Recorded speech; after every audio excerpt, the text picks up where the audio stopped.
Esse final é absurdo e claro que a gente vai seguir acompanhando todo esse caminho.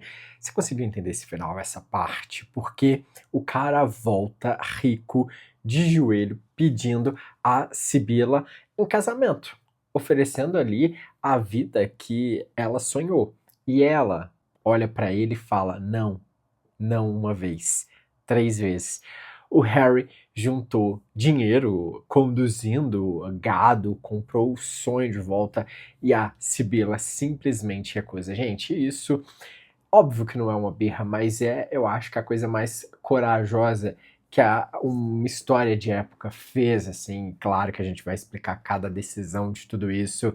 A gente tá falando de Minha Carreira Brilhante, a série australiana da Netflix, 6 episódios. A história é baseada no romance de 1901, lá da Mavis Franklin, que é uma moça pobre, filha de um pai endividado, mandada para casa da avó rica para virar dama, arrumar marido, só que a Sibila não quer marido, né? Ela quer ser escritora e fica presa até o fim, sim, nesse looping.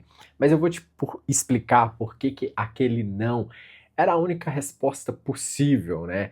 E claro, as histórias ali paralelas que acompanhou tudo isso e o que o final vai escondendo sobre tudo isso, tá bom? Então já vai chegando com seu comentário, que se você se inscreva por aqui, eu sou o Paulo, Supernet Brasil, a gente fala muito sobre filmes, séries e novelas, comentando tudo, tá? Tudo.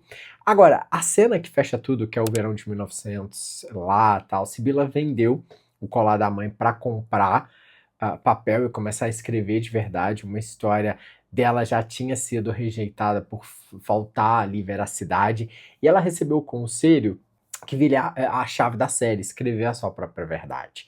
E é nesse momento que Hare reaparece, né? Ele tinha perdido tudo, mais pra frente eu explico como, e some, né? Agora ele voltou com dinheiro, quer comprar uma fazendinha, recomeçar a vida com ela, ajoelha, pede em casamento e a Sibila fala não.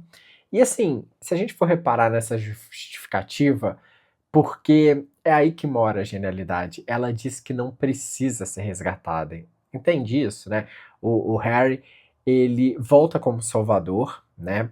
Que quer tirar ela da pobreza, e ela recusa exatamente esse papel, porque ela fala que tem algo dentro dela que a torna para ser esposa de alguém, sabe? Ela tem um sonho maior que tudo isso. E aí eu acho que vem um caminho que sustenta a série inteira, né? Se ela casar, ela nunca vai saber ser capaz de ser escritora. Isso tem um peso enorme. Não é que ela não ame o Harry, né? Ela ama, mas o amor do jeito ali que tudo isso era oferecido na época vinha com preço, né? Que era, às vezes, ela recusar o maior sonho, né? E casar significa virar a esposa que vai apagar o próprio talento, né? E ela escolhe o risco ali de descobrir quem é, em vez da segurança ali de estar no mundo de alguém. Então, o casamento ele tem esse papel trágico, libertador ao mesmo tempo, e conecta muito com a Mavis Franklin, né, real, que escreveu isso com 16 anos, uma mulher que preferia a própria caneta a um bom partido, né? Agora, para você entender por que ela desconfia tanto do casamento, a gente precisa voltar num detalhe que foi plantado lá atrás, o diário, porque na festa de Ano Novo, a virada de 1900 para 1901, que coincide com a Federação da Austrália, vamos guardar esse dado, porque a Sibela, ela troca um beijo com o Frank, né, o capataz inglês da fazenda, e ela escreve tudo no diário, né, numa prosa ali meio que exagerada, cheia de fogos e flores, uma coisa bem íntima dela. Só que tem um problema, meus amigos. A avó, a Winfred, a, descobre o diário e entrega pro Frank. Pra quê? Pra forçar esse casamento. E aquilo que era o pensamento mais privado dela vira uma munição contra ela, sabe? E o Frank leu 2 vezes e mostra a cara dele, sabe? E ele fala de liberdade, mas quer levar a Sibila pra família antiquada dele, em Somerset. E sugere que ela ali segure a escrita, que mantenha os textos, né, só entre eles. Ou seja, você pode ser quem você é, mas ó, né, não explora pra todo mundo. E aí que ela fala, ó, você me fala de liberdade e já me trata como propriedade sua. Ou seja, é um mapa desse episódio final inteiro, porque quando o Harry aparece no fim de joelho, a Sibela já viu o que o casamento faz com essa voz que ela tem, que ela quer externar. O Frank foi o aviso. O Harry é esse teste. E ela passou, ela vai embora.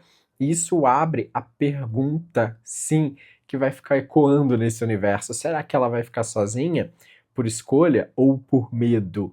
Agora, tem um caminho que eu acho que a gente pode falar aqui, porque essa parte eu acho que quase ninguém sacou, sabe? O verdadeiro momento da série, eu acho que a verdadeira conexão da série não tá só na Sibela, tá nas mulheres de fundo. Se a gente for entender, a tia Ellen, a família toda contava que o marido dela morreu de gripe. Mentira, o cara fugiu com outra mulher, levou o dinheiro dela e a largou. A avó faz todo mundo jurar segredo, inventou ali a perda para salvar essa reputação. Entendeu também porque o Winfred empurra tanto esse casamento, consegue entender esse caminho, porque ela viu uma mulher ser destruída por depender de um homem, e a solução que ela conhece é justamente prender as netas em outro homem. Então é um ciclo que vai se construindo. Ó, eu não quero que você passe pelo que eu passei, então faça isso. E a Ellen quebra esse ciclo, cansada de ser a dispensável, e larga tudo para trabalhar e recomeçar. E ela pergunta por que tem que carregar a vergonha dentro de um erro que o marido cometeu. Essa pergunta é a série. É a série em muitos caminhos, né? Tem mais. Nell, personagem aborígene que nem existe no livro, é a melhor domadora de cavalos da fazenda.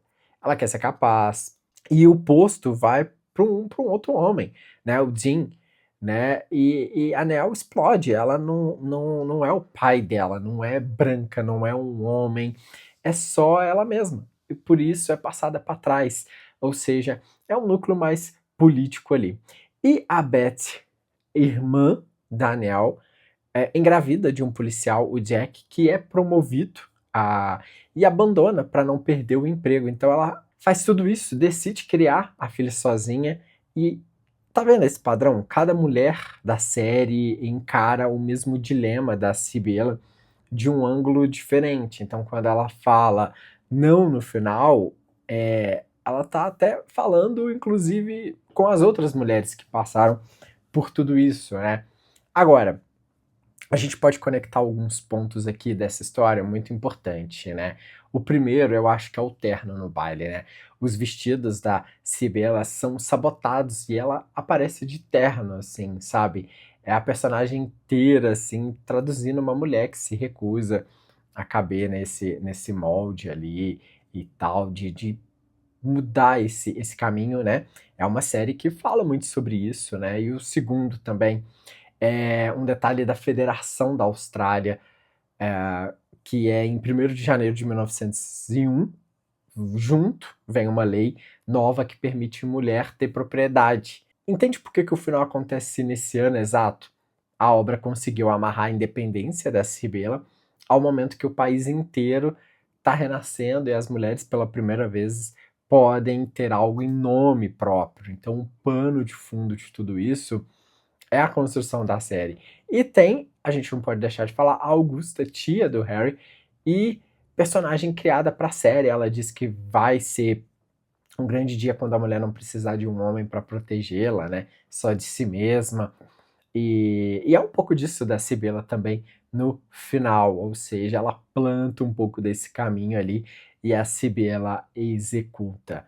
Agora, se a gente for olhar o cuidado da showrunner, a Liz Doran, ela fundiu duas tias do livro em uma, inventou a Augusta, criou o triângulo amoroso que nem existia no romance, e a gente precisa comentar muito aqui nesse canal, porque o que parece furo, acho que é uma escolha bem importante, né, de modernizar e trazer esse tom, assim, de avanço para a história, né, de construção de tudo que foi feito, de tudo que está sendo criado.